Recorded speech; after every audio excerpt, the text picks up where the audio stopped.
श्रियकान्ताय कल्याणनिधये निधयेऽर्थिनाम् श्रीवेङ्कटनिवासाय श्रीनिवासाय मङ्गलम्।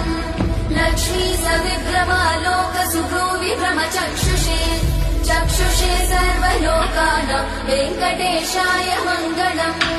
श्रीवेङ्कटाद्रिशृङ्गाग्रमङ्गलाभरणाङ्ग्रये मङ्गलानां निवासाय श्रीनिवासाय मङ्गलम्।